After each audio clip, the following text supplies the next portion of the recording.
analysis or SOC analysis, who would be our doctors. The days are coming up. Okay. So that's the reason we have a dream to build a small data center in this part of the country, which will serve the northeastern part of the country and maybe some neighboring countries also. This is a few of the reports which I have got from the internet, which is on cybersecurity activities in Tripura. Might be some more are there, but these are all documented. Some of the few things are there.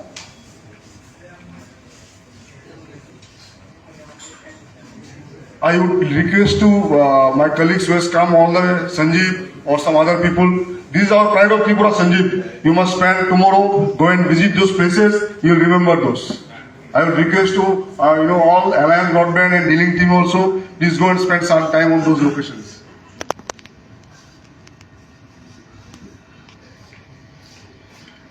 Definition of a cyber hygiene. It's a very big subject. It's a very big subject. We cannot give a definition of a cyber hygiene in a small room over here, but it's a very subject. So we would say there are three parameters are there. The most important parameters is the human errors. The most important is human error. From where the cyber security starts. If we can, today I was talking to somebody who is sitting in this room also. So he has said, yeah, if you can go and educate people how to become safe, our cyber crime will reduce by 50%. And that exactly we want to do that. 99% of the basic security hygiene protects against 99% of the cyber attacks. This is a very hardened fact. And we have got some 5 factors are there. If you can maintain those 5 factors, we will be cyber hygiene. The days are coming today. We used to do hand wash before to have a hygiene. So the days are coming. We need to concentrate how to become ourselves cyber hygiene, how to make my family cyber hygiene, how to make my enterprise, how to make my working or place to cyber hygiene. That is the word. And on a cyber hygiene, there are a lot of factors are there. So we need to at least first. Of late, there has been a lot of talk about cyber security, about protecting your environment. And the main challenge is that threat landscape has changed nowadays. Right? Organizations have all become more and more technology savvy. Their digital landscape has evolved, and that's the reason why we require cyber security. Now, with organizations moving from on-prem to cloud, there are companies who have hybrid networks wherein they have few servers on-prem and few servers on cloud. There are big companies who work in a silo mode.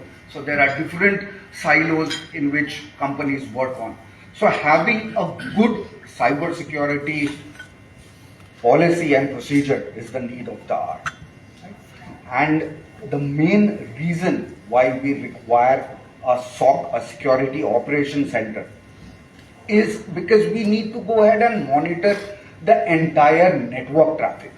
And not only is the network traffic essential, the major threat that we often overlook is insider threat. In most of the forensic cases that I have come across, it is as simple as a person, a non-technical, or what we say is the person is not that tech savvy. He simply clicked on a phishing email, and that led to the download of a ransomware, or that led to a download of a malware. Right? Ransomware threats, you won't believe me, ransomware threats are how dangerous they are. They not only disrupt an organization's infrastructure, it also causes reputational damage. Right? Organizations are providing their services to their customers, and having a ransomware attack not only questions the organization's ability to stand for cyber security, it also disrupts their applications. They might be losing a lot of money when their applications are down. So having a attack framework. So MITRE attack framework is basically a hacker's view of your organization.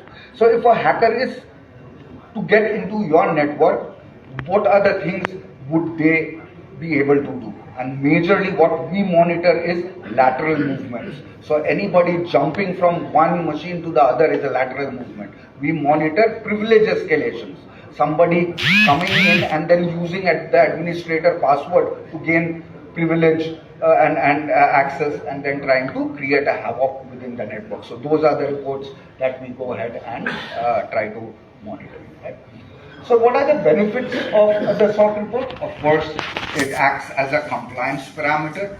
It also helps auditors, right? Whenever there is an auditor, if you are going in for an ISO 27001 audit, right? We have a NIST 853 report which we can generate off the hand and give it to the auditor. If you are going for a SOC 2 audit, we have a TSC report. We have a GDPR report with India coming in hard about data protection. We will also be requiring the GDPR report. We have reports for HIPAA compliance, PCI DSS. So any company dealing with credit card or customer information, they need to have PCI DSS compliance. So compliance is the need of the hour. SEBI, along with certain, has come up with different guidelines. So one of the major guidelines is to have a SOC system. Either you have a SOC system or you go for market SOC, wherein people like us can help those companies by providing SOC as a service, or we also have an on-prem deployment wherein the customer doesn't want their data to leave the organization. The other main thing is VAPT, vulnerability assessment and penetration testing. And finally is the BCISO service which Vishwajit was talking about. BCISO is a service which we offer because of the experience that we carry forward. All of us have got around 25 plus years of experience in the cybersecurity field. So we started, I started my career with IBM and then moved on to different firewalls like WatchGuard, CyberROM, so forth. So with that experience that we carry, we want to now give it back to the society. We want to train people and gear up that cybersecurity skill gap. So of recent, I heard that by 2025, we would require around 1 million cybersecurity professionals. 10 lakh cybersecurity professionals would be the need. The next war would not be a war with ammunition. It would be a cyber war. And every country is gearing up for the cyber war. Israel is doing good. US, of course, has a good defensive mechanism. The Russia-Ukraine war. You won't believe, before the war started, it was a cyber war that the Russian hackers were doing for Ukraine. And you won't believe, Ukraine, I mean, I shouldn't, I wouldn't want to be politically incorrect, but then if you look at the